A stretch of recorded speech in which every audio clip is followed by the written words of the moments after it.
A lot of people I know happen to struggle with confidence and imposter syndrome. The thing is, most people think that it's the hard skills that will actually get them over the line from not confident to confident. And the irony is, hard skills won't solve for this problem. Hi, I'm Sudeshna, founder of the Abundant Psyche, and you are listening to the Not So Corporate podcast. Here we talk about all of those not so corporate things we corporate entrepreneurs do to be more successful than our other corporate peers.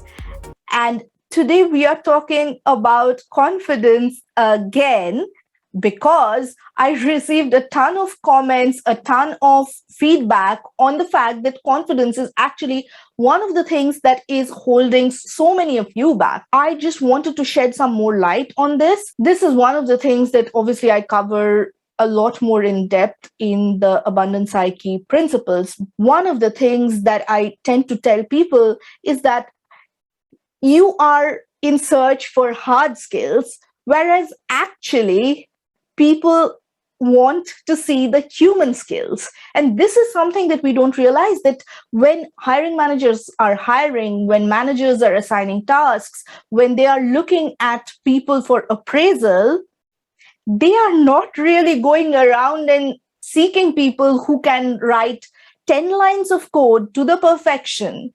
They are looking for people who are smart, savvy in the human sense of the word.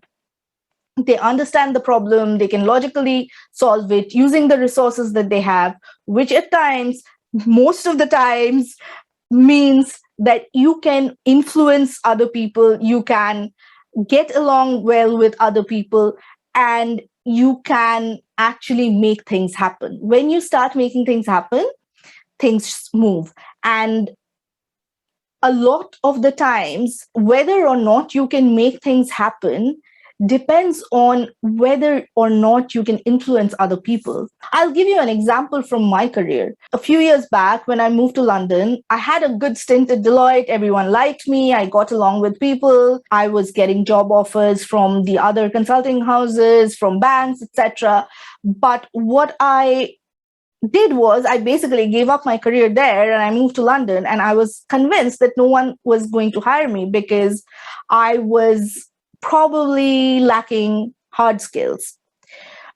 So I basically did not do anything other than applying to job applications in the next month or so of me moving to London. And surprise, surprise, I landed a job in the next month itself. And I ended up joining Strategy and in PwC.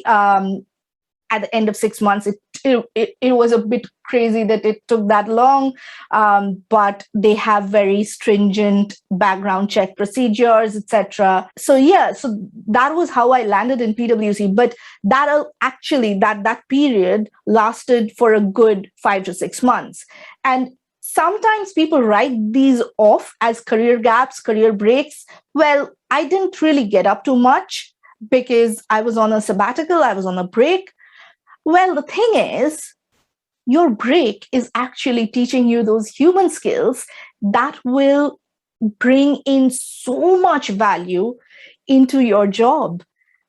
And that is what I learned in the next 4 or 5 months, because I was doing these short films, directing movies, art direction, and whatnot. I learned to paint, etc. I went and met people in a traveling group and whatnot. And all of these experiences were basically adding up to me being a multidimensional person, me being open to other cultures, other ideas. And therefore, I now have a sort of way of talking and communicating with people. And those are the skills that I actually put into practice even in my interviews from that point forward, whenever I interviewed with people. And that took away so much of the pressure on hard skills, because we keep talking about hard skills where actually hard skills do matter, but only when you are applying the work rather than influencing other people.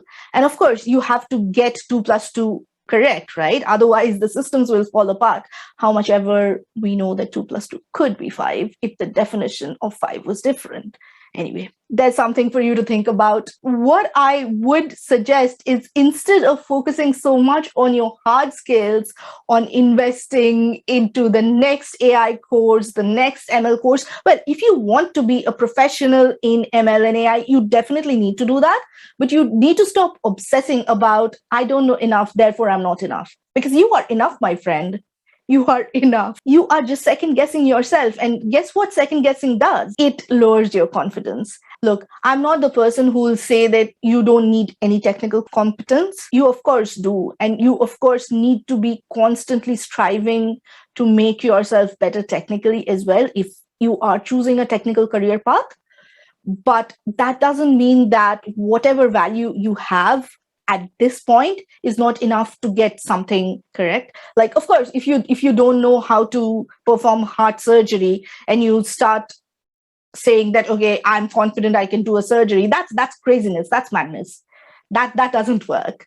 But what I am saying is when you can play the guitar and you are just not playing it in front of your friends, you are being shy, you are probably lacking confidence. And what I want to submit is it's not really the hard skills, but also the human skills. And that actually makes your technical skills better as well, because guess what? The more you interact with people around you, you tend to get asked tons of random questions that will make you think very deeply about your technical expertise as well. So it's almost a virtuous cycle. And if you put yourself in that bubble or that box of just hard skills, you will miss out on the big picture of what is it that I'm doing this for? Because who wants to do heart surgery for the sake of heart surgery? You want to do it because you want to save the patient, right? There were my thoughts on the imposter syndrome relating to hard skills bit. It's one that comes up very commonly amongst my clients, amongst my friends, colleagues, peers. And I really wanted to address that. And I hope that this episode has been helpful. If you are looking for a career change or if you are looking for some clarity, go to the link down below and you'll get some of my best material for free. And I'll see you the next time. Bye.